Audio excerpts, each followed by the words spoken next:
오늘은 함께 시편 150편의 말씀을 중심으로 해서 복음의 능력으로 사는 삶이 어떤 건지 함께 나누는 시간을 가져볼까 합니다. 우리 함께 읽었던 시편 150편 6절 말씀은 두 부분으로 나눠져 있습니다. 왜 그러냐면 호흡이 있는 자마다 여호와를 찬양할지어다 할렐루야라고 되어 있기 때문에 앞부분은 호흡이 있는 자라고 하는 주제가 설명될 수 있을 것 같고요. 뒷부분은 여호와를 찬양하라라고 하는 부분이 설명될 수 있을 것 같은데 오늘 이 두 부분을 함께 나눠서 말씀을 묵상하면서 또 저의 간증을 좀 나누면서 하나님이 우리에게 원하시는 것이 무엇인지 함께 살펴보는 시간을 가져볼까 합니다. 잠깐 기도하고 말씀 나누겠습니다. 하나님 감사합니다. 저희에게 예배할 수 있게 하시고 또 하나님을 찬양할 수 있게 하심에 감사드립니다. 오늘도 주의 종이 주의 말씀을 들고 단 앞에 섰습니다. 긍휼히 여겨 주시옵시고 하늘의 은혜로 채워주셔서 오직 예수 그리스도의 능력만 하나님의 영광만 드러나게 하여 주시옵소서. 감사하며 예수님의 이름으로 기도드립니다. 아멘. 오늘은 먼저 이제 호흡이 있는 자가 어떤 자인지에 대해서 함께 생각해 볼까 합니다. 여러분, 호흡이 있는 자라는 게 무슨 의미일까요? 아마 이거는 쉬운 말로 얘기하면 호흡을 가지고 있고 그것 때문에 살아있는 사람이 아마 호흡이 있는 자라고 설명할 수 있을 것 같습니다. 우리 옆에 있는 분 잠깐만 손을 잡아보시고 호흡이 있는지 없는지 맥을 좀 짚어주시기 바랍니다. 네. 다 살아 계시죠? 그렇게 찬양을 많이 부르고 특송도 하고 성가대도 하고 했음에도 불구하고 하나님이 사랑하셔서 벌써 깊은 잠에 빠진 분들도 계실 텐데 이 호흡이 있다라는 것은 숨쉬고 있고 살아있다라는 의미입니다. 왜냐하면은 우리가 잘 알고 있는 것처럼 창세기 2장 7절 말씀에 보면 하나님께서 뭐라고 얘기하시면 슬라이드를 넘기시려면 넘기셔도 됩니다. 호흡이 있는 자라고 할 때 어떻게 얘기하냐면 하나님께서 땅의 흙으로 사람을 지으시고 그 코에 생기를 불어 넣으셨을 때 뭐라고 성경은 얘기하냐면 사람이 생명이 되었다라고 되어 있어요. 생명이 살아있는 영이 되었다라고 표현하고 있거든요. 근데 안타깝게도 에스겔서 37장 말씀을 보면 에스겔 그 골짜기에 마른 뼈들이 잔뜩 있었던 것들을 보게 됩니다. 그 모습을 보고 하나님께서 에스겔에서 물어봅니다. 저 뼈들이 살아날 수 있겠느냐라고 그랬을 때 에스겔이 뭐라고 대답하면 절대 그럴 수 없죠 라고 그럽니다. 그때 하나님께서 숨을 쉬어서 그리고 그에게 생기를 넣었을 때 어떤 일이 벌어지냐? 거기에도 동일하게 살아있는 자, 움직이는 자, 즉 살아 움직이는 자가 되었다라고 표현하는 것을 볼 때 이 호흡이 있는 자라는 것은 말 그대로 하나님의 생기가 우리 가운데 들어와서 숨쉬고 있는 자, 육체적으로 영적으로 살아있는 자가 호흡이 있는 자라고 할 수 있을 것 같습니다. 근데 저는 사실 이런 호흡을 없었던 적이 있었습니다. 언제가 그랬냐면 2023년 8월 17일 제 친구하고 같이 테니스를 쳤어요. 저녁을 먹고 복식 경기를 한 4게임 정도를 했거든요. 4게임을 하면서 마지막 경기를 하던 중에 상대편이 저한테 볼을 넘겼는데 제가 볼을 치지 못하고 앞으로 꼬꾸라졌어요. 그랬더니 제 파트너 친구가 뭐라고 했냐면 에휴, 저것도 볼도 못 치더니 또 쇼하고 있네 라고 했는데 안타깝게도 그렇게 쓰러지고 못 일어난 거예요. 옆 코트에서 테니스를 치던 고등학교 선생님이 오셔서 심폐소생술을 하기 시작하셨고요. 정말 힘들었던 것은 뭐였냐면은 응급차가 와서 저를 싣고 병원으로 가는 도중에서 심정지가 2번이 더 왔고 심장에 스텐트를 하나 박는 수술실에서 의사가 보기에 4번의 심정지가 더 왔다고 그러더라고요. 그래서 의사 선생님이 수술을 마치고 나와서 제 아내하고 제 딸이 경과 보고를 듣는데 의사 선생님이 전해준 말이 이랬대요. 저는 못 들었으니까. 뭐라고 했냐면, 보호자님, 지금 환자는 의학적으로 죽은 상태이고 에크모를 달아 산소를 공급하지만 이것도 3일 정도만 사용할 수 있습니다. 환자가 다시 살아날 확률은 5%. 며칠 사이에 좋지 않은 연락이 갈 수도 있으니 마음의 준비를 하시면 좋겠습니다. 라고. 그 얘기를 들은 저희 딸은 그 옆에 털썩 주저앉았고요. 제 아내는 망연자실 했다라고 그러더라고요. 그렇게 하고 4주를 중환자실에 의식 없는 상태로 4주를 지냈습니다. 그 사이에 어떤 일이 벌어졌는지 저로서는 기억나는 게 거의 없고요. 그냥 단지 선망이라고 하는 기억의 조각들이 제 안에 남아있을 뿐입니다. 그 과정에서, 그 선망이라는 과정 중에서 임사 체험도 해봤고 천국에도 갔다 와보고 뭐 별의별 일을 다 했습니다. 안타까운 거는 4주가 지남에도 불구하고 이 살아날 기미가 없자 되게 안타까웠던 저에게 변화가 일어나기 시작했고 4주가 끝날 때 감사하게도 일반 병동으로 옮기게 되었고요. 5주차 동안에는 폐렴 치료를 위해서 받던 항생제도 끊게 되고, 그다음에 이제 콧줄, 오줌줄, 뭐 기관 삽입했던 거 다 빼고 6주, 만 6주가 되는 목요일 날 걸어서 퇴원했습니다.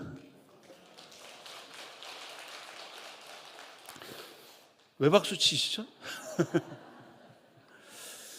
살아났기 때문에 그렇죠. 살아난 건 확실한 것 같아요. 제가 여기서 지금 설교하고 있으니까요. 아내가 제가 죽었다라는 선고를 의사로부터 수술하고 나온 그 8월 17일 날 듣고 듣자마자 아내가 취했던 행동이 하나가 있었습니다. 그것은 뭐냐면은, 야, 이 사람 다시 살아날 수 있을까? 아마 아니라고 생각했던 것 같아요. 주변의 지인들의 표현에 의하면 제 아내가 되게 담대했다고 그러더라고요. 그러니까 저 없이 살 생각을 한 것 같아요. 그런데 감사하게도 아내가 지인들에게 보내는 카톡 메시지를 쓰기 시작했습니다. 처음에는 가까운 지인들, 친구들에게 써서 보냈고요. 그다음에 동료 교수님들한테 알리고자 보냈어요. 근데 그게 한 사람, 두 사람, 이 사람, 저 사람에게 전달되기 시작해서 처음에는 저희 교회 교인들이 그 기도 제목을 보고 기도하기 시작했고요. 저희 학교는 교수님들이 전달받으셔서 그것을 다시 학교의 학생들에게 전달해서 아침 새벽 예배 때 기도하고, 저희 학교는 채플을 화, 수, 목, 금 4번 드리거든요. 그 채플 때마다 기도하기 시작했고요. 그 기도 제목이 신대원에까지 전달이 되어서 신대원에서도 새벽 채플과 그 다음에 일반 채플에서 기도하기 시작했습니다. 뿐만 아니라 어떤 전도사님은 그 기도 제목을 가지고 자기 교회에 가서 자기 교회 사역하는 선생님들과 우리 교수님이 이렇게 해서 쓰러졌으니까 우리 함께 기도했으면 좋겠습니다 라고 하는 기도를 하기 시작했습니다. 더 감사한 거는 저희 교회 권사님들이셨는데, 저희 교회 권사님들은 나이가 그렇게 많으심에도 불구하고 저녁 7시에 따로 교회에 모이셔서 매일매일 아내가 보내주는 기도 제목을 가지고, 어떨 때는 죽었다더라, 아이고 이 목사 죽으면 안 되는데 애가 넷인데, 저 때문에 기도하셨는지 애 때문에 기도했는지 잘 모르겠어요. 그렇게 기도하시고, 또 어떨 때는 좀 좋아졌다라는 얘기 들고 하나님께 감사하기도 하고, 또 치수가 낮아졌다 그러면 또 우시면서 기도하시고, 그러기를 반복하기를 4주를 하셨습니다. 결국 감사하게도 그런 4주의 기간 동안에 하나님이 전국 방방곡곡, 심지어는 제가 알고 있는 지인들이 열방 가운데서 선교사로 섬기시는 분들이 계셔서 세계 열방 가운데서 아마 24시간 끊이지 않고 이 못난, 이 나약한 한 사람, 그것도 테니스 치다가 쓰러져서 심정지원. 이게 무슨 선교하다 그랬다 그러면 좀 멋있지 않아요? 테니스 치다가 쓰러진 이런 보잘것없는 한 사람을 위해서 기도하기 시작했고요. 그러다가 저는 임사 체험을 하면서 나름대로 저희 돌아가신 어머니도 삼촌도 만나고 오고 안 죽겠지라고 했지만 거의 죽은 것을 경험했었어요. 그리고 나서는 회복이 돼서 태어나고 교회에 와서 알게 됐습니다. 제가 왜 살아났는지를. 그것은 다른 것이 아니라 저 한 사람을 위해서 수없이 많은 성도님들이 울면서 기도했다라는 사실을 이야기 들었기 때문에. 그러면서 성도님들한테 첫 번째 돌아왔을 때 교회에 가서 설교를 하게 됐습니다. 추수감사절 언제 제가 돌아왔냐면 추석 전 바로 전에 태어나고 한 달 집에서 요양하다가 교회에서 이제 추수감사절과 관련된 특세 때 설교를 해달라고 해서 그때 설교를 하면서 이렇게 보고식을 했습니다. 여러분이 하도 기도하셔서 하나님께서 저를 천국으로부터 이 땅으로 반송 조치한 이종민입니다 라고 고개를 숙이며 소개를 했더니 성도님들이 웃으시면서 기뻐하시면서 아이고 살았네 라고 하시는 것들을 경험하게 됐습니다. 제가 이 과정을 거치면서 저는 한 가지 깨달은 게 있습니다. 뭘까요? 다른 거는 아닙니다. 사실 제가 다시 살아나기 위해서 제가 할 수 있었던 거는 아무것도 없었어요. 그냥 침대에 누워만 있었고 심지어는 제 기억으로는 그냥 그 침대에서마저도 앙탈 부리는 어떤 앙탈을 제가 의식적으로 그러는지 안 그러는지 모르겠지만 저의 못난 성격이 간호사 말 안 듣는 게 제 성격인가 봐요. 다리 올려놓지 마세요. 그럼 위험해요. 그러면 이게 다리를 쭉 올리고 이게 의식이 없는데 그랬다라는 거예요. 심지어는 헛소리를 많이 하는 것 같으니까 레지던트와 주치의가 보고는 야, 이 사람 좀 뇌가 문제가 생긴 것 같다라고 해서 MRI를 2번씩이나 찍을 만큼 제가 할 수 있던 거는 살아나기 위해서 할 수 있었던 건 아무것도 없었음에도 불구하고 저를 위해서 수없이 많은 성도님들이 하나의 간절함을 가지고 그냥 부족한 한 사람이 다시 살아나서 주의 사명 감당했으면 하는 그 간절함으로 기도했을 때 하나님께서 저를 살려주셨다라는 사실입니다. 저는 여기서 하나 중요한 사실을 발견하게 됩니다. 그건 뭐냐? 여러분 지금 살아서 호흡하시고 살아서 예배당에 와서 예배하고 계시죠? 아마 여러분이 이렇게 살아서 예배하고 살아서 교회 나오는 것이 나의 힘으로 되는 거라고 모든 사람들은 기억할 것입니다. 왜? 여러분 오늘 오시려고 스스로 꾸미고 단장하고 변장하고 분장하고 없는 옷 입는 옷 다 꺼내 입고 그러고 오셨죠. 그러니까 내가 잘해서 내가 능력 있어서 내가 할 수 있어서 여기 이 자리에 예배 드릴 수 있고 여기 이 자리에 나와서 호흡이 있는 자로 살고 있다라고 생각하시잖아요. 그런데 성경은 우리에게 그렇게 얘기하고 있지 않다라는 사실입니다. 내 힘으로가 아니라 누군가 날 위해 기도하는 한 사람이 있기 때문에 어쩌면 여러분이 예수 믿고 이 자리에 올 수 있기까지 누군가는 여러분 한 사람 한 사람 위해 기도했던 사람이 있기 때문에 그리고 그 기도한 한 사람 때문에 여러분이 예수를 믿었고 그 예수 믿은 자로서 이곳에 와서 예배 드리고 있다라는 사실을 잊지 마시기 바랍니다. 제가 교회를 다시 갔을 때 살아날 확률이 5%밖에 없다고 그랬는데 이미 죽었다라고 판정할 수밖에 없던 제가 다시 교회에 가서 그것도 6주 만에 걸어서 퇴원해 가고 감사하게 제가 지금 설교하는 거 보면 비정상은 아니죠. 그럼 이게 회복 가능성이 거의 1% 안에 드는 수준으로 회복되는 제 모습을 보면서 이게 어떻게 그렇게 가능할 수 있었을까라고 했을 때 나의 호흡함은 내 능력으로 되는 것이 아니라 하나님이 기도하는 누군가의 기도에 응답하시며 나를 다시 숨쉬게 만드셨구나라는 것을 발견할 수 있었습니다. 뿐만 아니라 제가 단지 육체적으로만 이렇게 숨쉬고 있다라면 뭐 그리 대단한 거가 아니겠죠. 그런데 거기 한 걸음 더 나가서 호흡이 있는 자라라고 하는 의미는 다른 말로 얘기하면 두 번째 의미가 하나 더 있어요. 그게 뭐냐면 영적인 거듭남, 영적인 호흡을 가지고 있는 자가 되었다라는 의미를 담고 있습니다. 우리 옆에 사람 한번 보시면서 영적으로도 살아있나 죽어있나 한번 잠깐 점검 좀 해보시기 바랍니다. 살아있는 것 같으세요? 지금 방금 깨신 분들 그분도 살아 계십니다.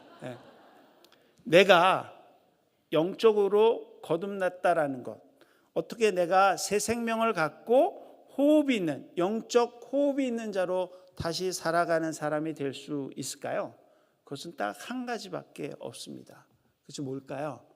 내가 예수 그리스도를 나의 구세주로 영접하고 그리고 그 예수 그리스도 때문에 내가 그동안 살아왔던 삶의 방향을 바꿔서 하나님을 향하여 사는, 즉 새 생명을 가진 자로서만 살 때 우리는 진정으로 호흡이 있는 자, 즉 생명으로서의 삶을 살 수 있다라는 사실입니다.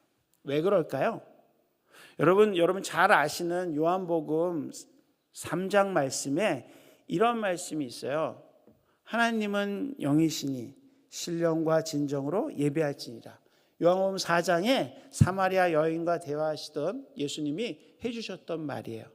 거기서 영과 진리로 예배한다라고 그러는데 이 영이 무슨 뜻인지 아세요? 그게 다른 영이 아니에요. 거듭난 영이에요. 왜 그러냐면 그게 영어로는요 소문자 스피릿이라고 써 있기 때문에 이게 옛날 버전에는 우리가 뭐라고 성경을 쓰여져 있었냐면 이렇게 쓰여져 있었어요. 신령과 진정으로 예배할지니라. 그죠? 여러분 그렇게 외우셨잖아요. 그래서 우리가 하나님은 영이시니 신령과 신령이라고 생각하면 뭐라고 생각하셨어요? 뭔가 이렇게 이런 거라고 생각하셨잖아요. 그리고 진정으로 하니까 라고 생각하셨잖아요. 근데 이게 번역이 바뀌면서 그 신령이라고 하는 단어가 영으로 바뀌었고요. 진정이라는 단어가 진리로 바뀌었어요. 그래서 그거를 연구해 보면 영이라는 단어가 다른 게 아니라 호흡이 있는 자, 다시 말해서 내가 영적으로 거듭난 영혼이 그 영혼만이 하나님을 진정으로 예배할 수 있다는 거예요. 어떤 걸 가지고? 진리, 하나님의 말씀을 가지고 하나님을 예배할 수 있다라고 성경은 우리에게 가르쳐 주고 있습니다. 그래서 여러분 우리가 한 가지만 기억하시기 바랍니다. 저는 죽었다 살아났기 때문에 웬만한 거는 뭐 대충 얘기 안 하지만 한 가지는 분명하게 얘기할 수 있어요. 그게 뭐냐? 내가 호흡이 있는 것, 내가 지금 숨 쉬고 이 자리에 앉아 있는 것이 나의 능력으로 나의 힘으로 하는 것이 아니라는 사실은 확실히 믿을 수 있어요. 왜냐하면 여러분 심장이 멈춰봐 보셨어요? 멈췄던 심장 다시 뛰게 보셨어요? 내 힘으로는 안 돼요. 그러면 더 중요한 것, 영적으로 죽었던 한 사람이 영적으로 거듭나는 일 어떻게 가능할까요? 하나님의 은혜가 아니고서는 가능하지 않다라는 사실입니다. 그리고 그것은 어떻게 이루어지냐?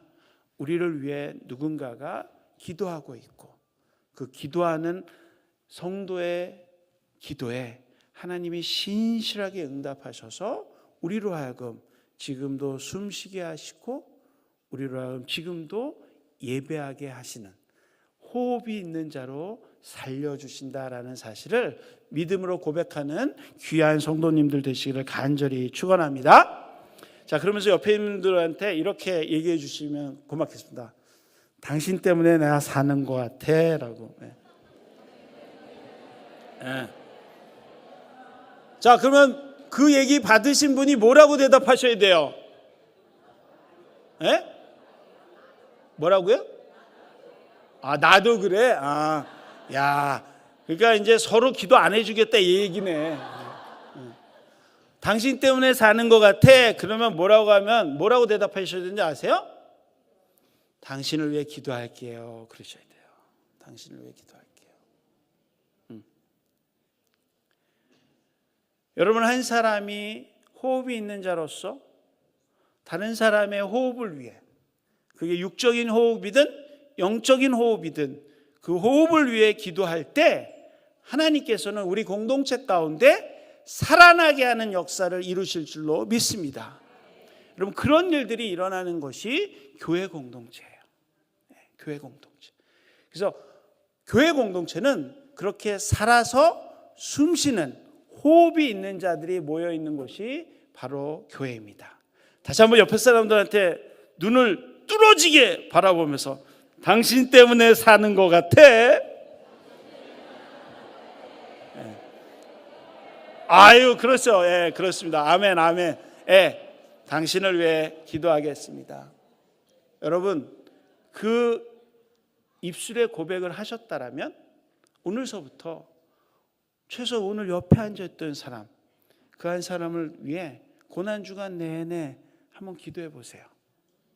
그러면 그 성도가 육적인 생명 말고도 영적인 생명이 살아나는 것을 경험하게 되실 줄로 믿습니다. 그렇게 호흡이 있는 자가 이제 무엇을 하라라고 성경은 선포하고 있냐면 여호와를 찬양할지어다라고 선포하고 있습니다. 여호와를 찬양한다라고 하는데 이 본문이 좀 특이해요. 왜 그러냐면 여호와를 찬양할지어다라는 본문이 오늘 목사님과 같이 읽으셔서 알겠지만 시편 150편 6절 말씀이에요. 그죠? 그럼 그 앞절은 어떻게 될까요? 여러분 성경을 가지고 계시면 그 앞절을 한번 보세요. 1절과 2절은 무슨 말로 되어 있냐면 찬양의 장소와 찬양의 내용을 설명하고 있어요.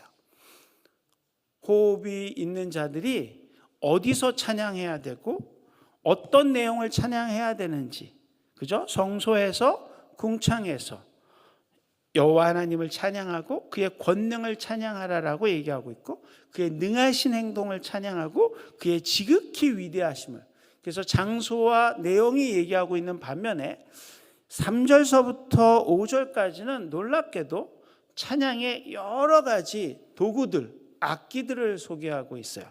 그림을 한번 보여주시면 여러분 이 그림과 같이 악기들을 한번 찾아보세요.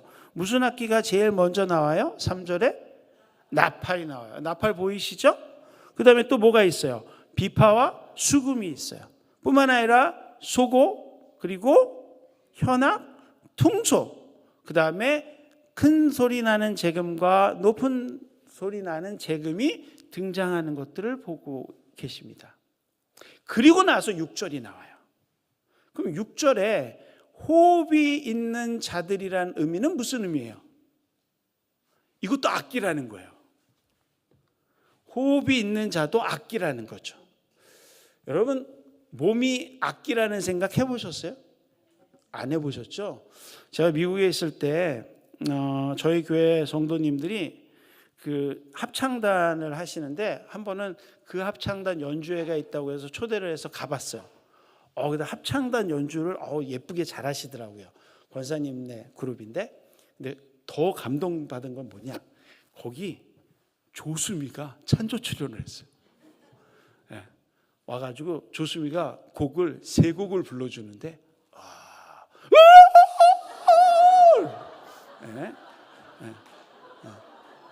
느껴지시죠? 제가 노래하는데 느껴지시죠? 야, 이게요, 낮은 음서부터 시작해서 높은 음까지 이 몸이 악기통이 돼가지고 그 꾀꼬리 같은 소리가 자유자재로 나오는 거예요. 제가 이제 합창을 들으러 갔는지 찬조 출연하는 조수미를 들으러 갔는지는 모르겠는데 하여튼 야, 기가 막히더라고요. 그래서 저는 그때 알았어요. 아, 성악가들이 이 몸을 자기 악기통으로 활용하는구나라는 걸 알았어요. 그러면 성도는 어떻게 이 몸을 악기통으로 해서 여호와 하나님을 찬양할 수 있을까요? 우리가 이 몸이 하나의 악기통이 돼서 무엇을 소리내야지, 무엇을 드러내야지 진정으로 참된 하나님을 찬양하는, 정말 시편 기자가 권면하는 것처럼 여호와 하나님을 찬양하라라고 하는데 뭘 해야지 찬양하는 것이 될 수 있을까요? 아마 여러 가지가 있겠지만 저는 한 3가지 정도 말씀을 드리고자 합니다. 첫 번째는 여호와를 찬양한다라는 것은 다른 말로 얘기하면 우리의 입술, 우리의 악기통인 우리의 몸을 가지고 여호와의 이름을 부르고 그분께 여호와의 이름을 고백하면서 감사를 올려드리는 것, 그것이 바로 여호와를 찬양한다라는 의미입니다. 왜 그러냐면 시편 116편 17절 말씀에 보면 이렇게 돼 있어요. 내가 주께 감사제를 드리고 여호와의 이름을 부르리이다. 그러니까 우리가 몸이 악기통이 돼서, 우리의 삶이 악기통이 돼서 하나님의 이름을 부르면서 하나님 정말 나의 삶에 역사하여 주셔서 감사합니다, 감사합니다, 감사합니다를 반복할 때 하나님께서는 우리의 찬양을, 즉 여호와 하나님을 찬양하는 음성을 들으시고 기뻐하신다라는 사실. 여러분, 우리가 살아가면서 감사가 더 많이 나오세요? 아니면 불평, 불만이 더 많이 나오세요? 네. 욕이 더 많이 나온다고요? 네. 왜냐면 우리는 우리 안에 있는 것이 나오기 때문에 그래요. 근데 우리가 악기통이 돼서 내 입술에서 여호와를 찬양하고 감사하는 것들이 있을 때 그것이 바로 여호와 하나님을 찬양한다라는 거죠. 근데 두 번째도 있어요. 그건 뭐냐면 우리가 악기통이 돼서 우리의 삶이 여호와 하나님을 어떻게 하냐? 하나님께서 나에게 행하신 일, 하나님께서 나에게 지금까지 행하신 일들에 대해서 광고하고 선포하고 전도하고 드러내는 것을 할 때, 그때 하나님께서는 찬양을 받으신다라는 사실입니다. 화면 하나 보여주시면, 여러분 이 위에 있는 그림이 무슨 그림인지 혹시 기억나세요? 뭘 것 같으세요? 네, 제가 어느 백화점 선전하러 나온 건 아니에요. 네. 이쪽이 이제 더현대예요. 11월 말, 12월 1일, 11월 말쯤 되면 더현대가 매년 저렇게 디스플레이를 합니다. 멋있게. 그리고 요쪽은 신세계.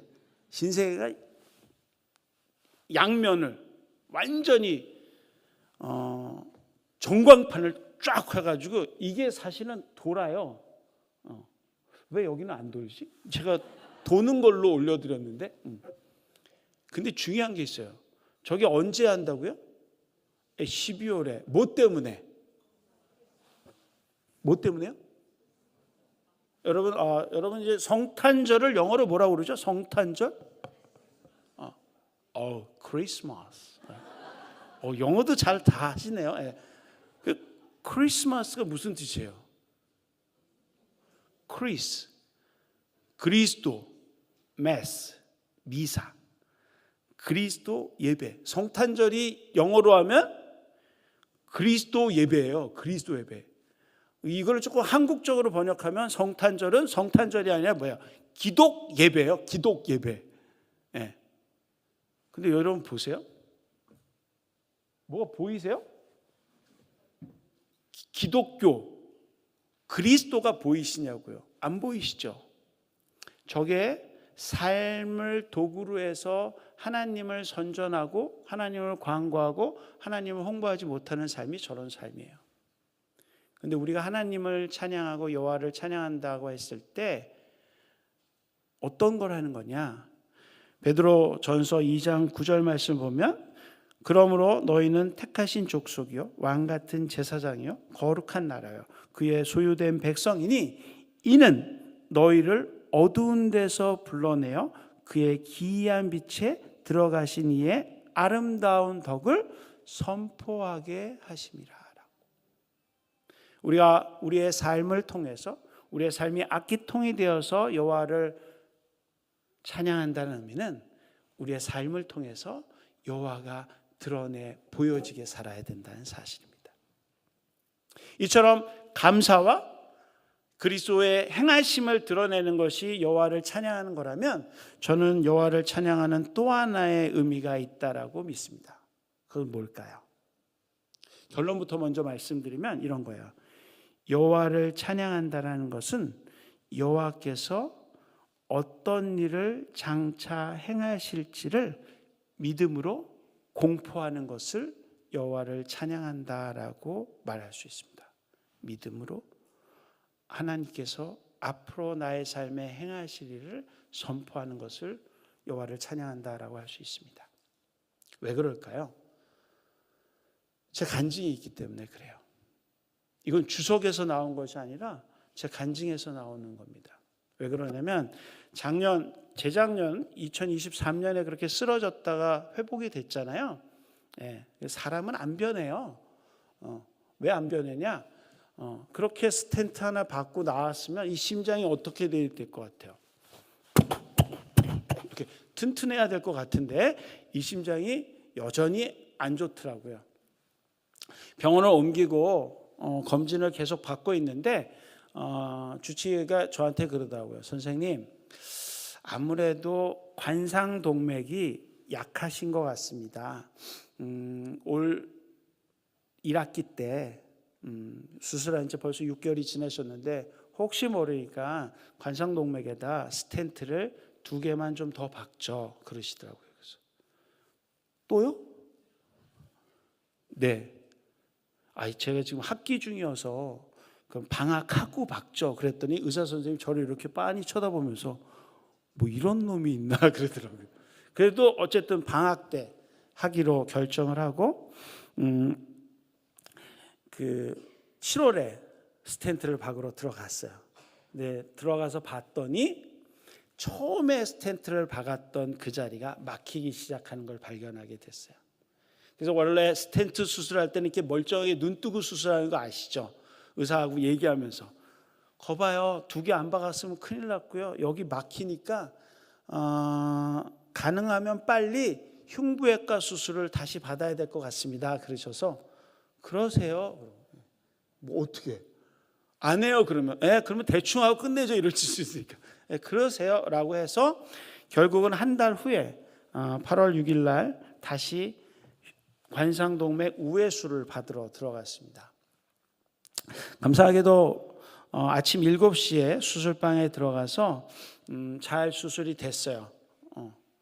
근데 그렇게 끝날 줄 알았어요.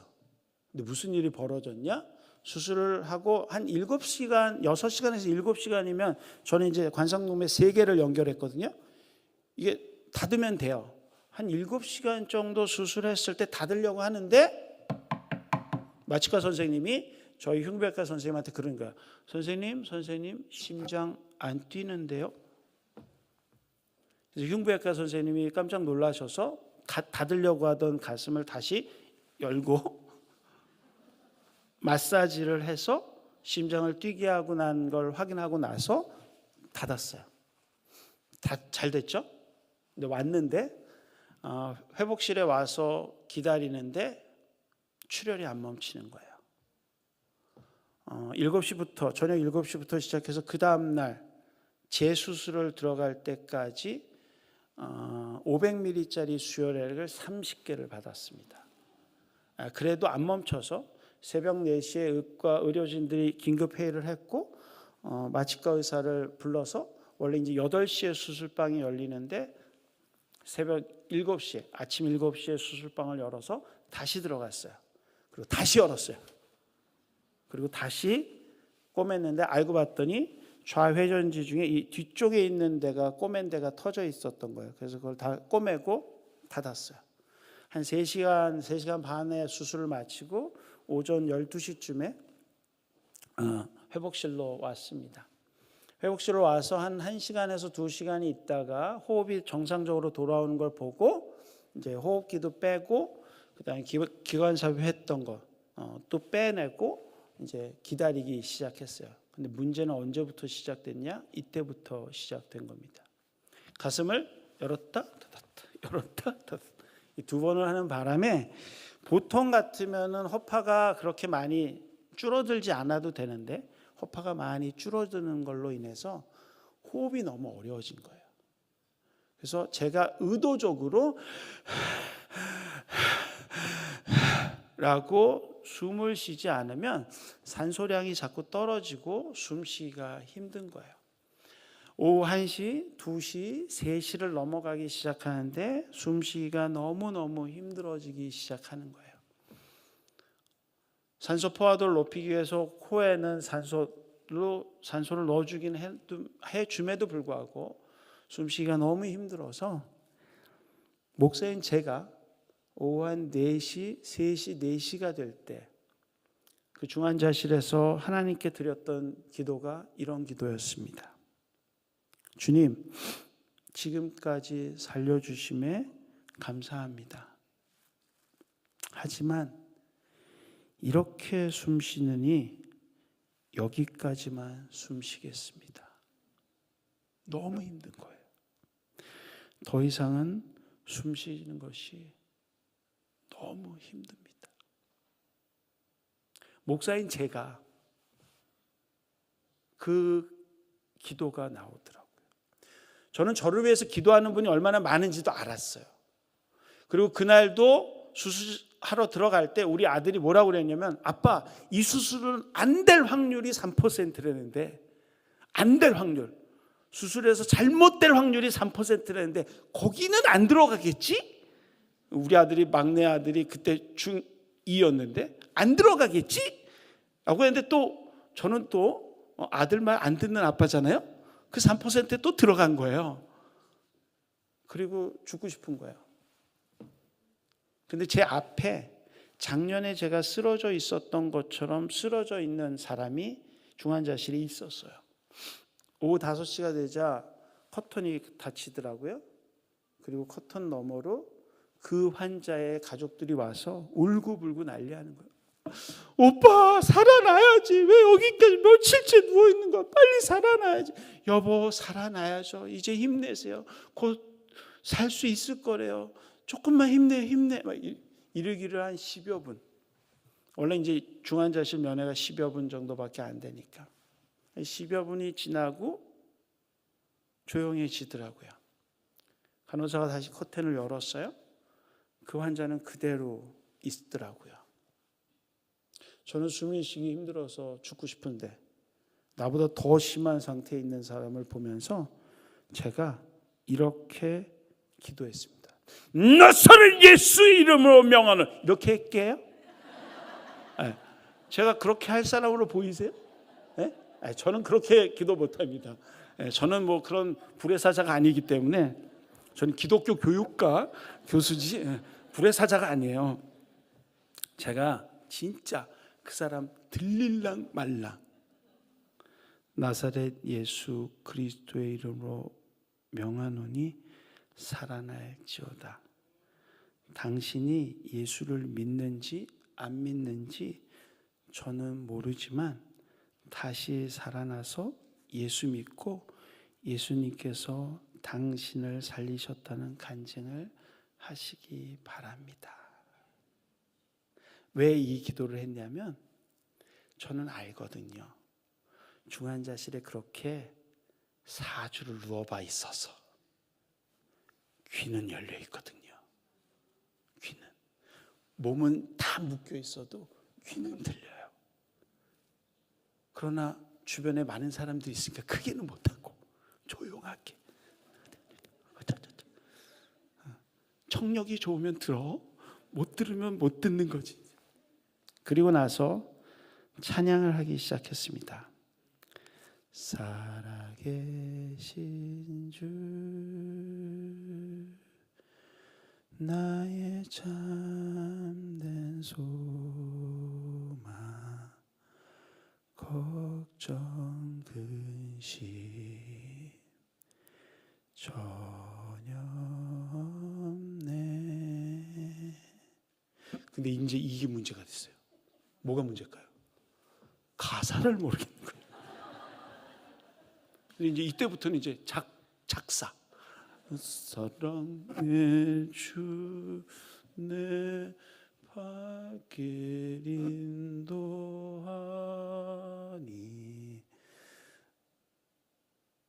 내 삶의 고통 늘 충만하네. 살아계신 주. 이 찬양을 쭉 부르고 있는데요, 놀라운 일이 벌어진 거예요. 상대방의 왼쪽 발이 움직이는 거예요. 와, 드디어 제가 은사를.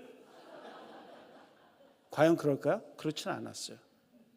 제가 그렇게 그 과정을 거치면서 뭘 하기 시작했냐면, 제가 이제 회복실에서 이틀을 있었거든요. 그 이틀을 있는 동안에 간호사가 7명이 바뀌어요.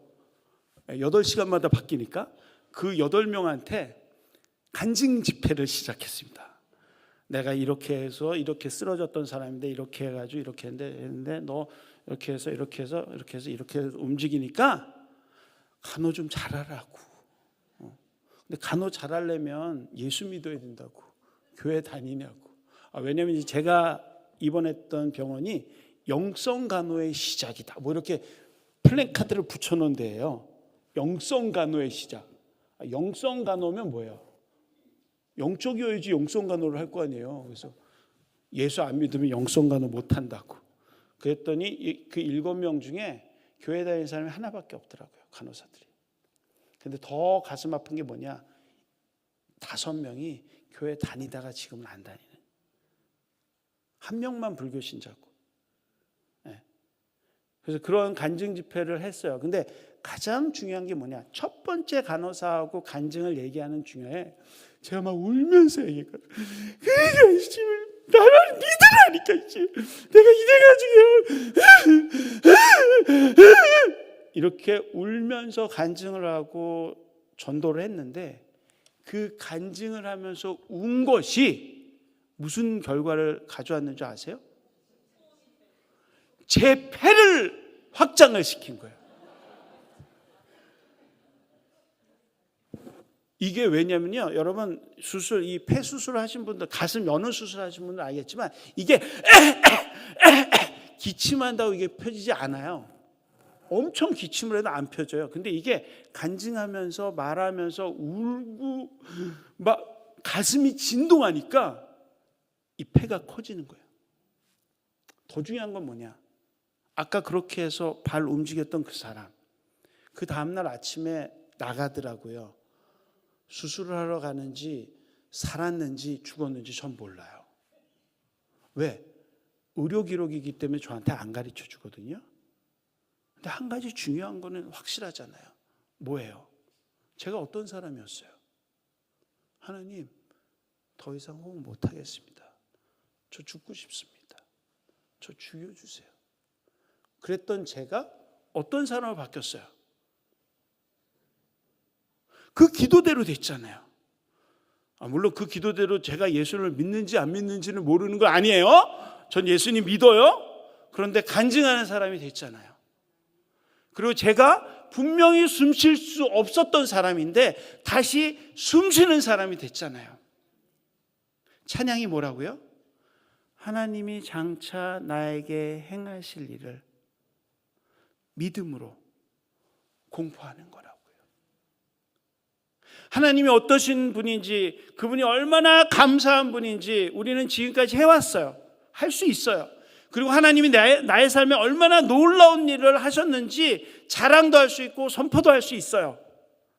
그런데 가장 하나님이 기뻐하시는 찬양은 어떤 찬양이냐? 하나님이 장차 나를 향해, 우리 공동체를 향해 하실 일에 대해서 믿음으로 공포하는 거예요. 그러면 하나님이 그 일을 이루시더라고요. 왜? 하나님은 찬양받기에 합당하신 분이시기 때문에 그 찬양받기에 합당한 찬양을 올려드리면 그 찬양에 합당하게 하나님의 일을 이루시는 줄 믿으시기 간절히 바랍니다. 그게 하나님을 진정으로 찬양하는 거라시는 거예요. 그러하기에 오늘 말씀을 정리하면서 여러분에게 도전하고 싶습니다. 여러분, 지금 숨 쉬고 계십니까? 그럼 여러분 살아있는 자입니다.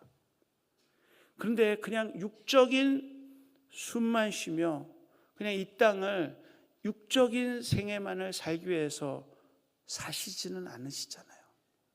우리가 매주 교회 와서 예배드리고 하나님의 말씀을 읽고 찬양하는 이유는 뭘까요? 그래요. 우리는 호흡이 있는 자.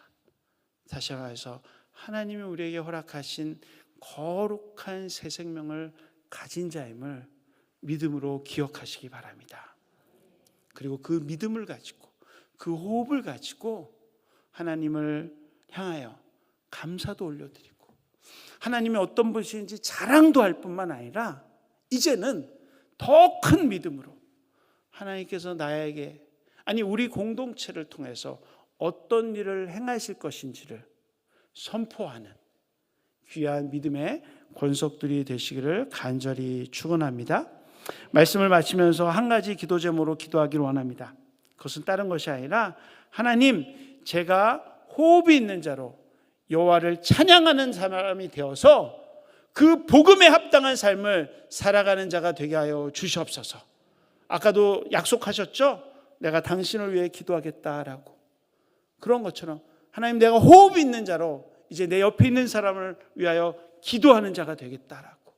뿐만 아니라 내가 이제 호흡이 있는 자이기에, 하나님의 영적인 호흡을 가지고 있는 자이기에 그냥 나에게 주어진 것만 가지고 살아가는 존재가 아니라 장차 하나님께서 나에게 행하실 그 놀라운 일, 그것을 위하여 기도하며 찬양하는 믿음의 사람이 되겠습니다. 복음의 능력을 맛보는 사람이 되겠습니다 라고 이 시간 한번 주여 한번 외치고 기도하겠습니다.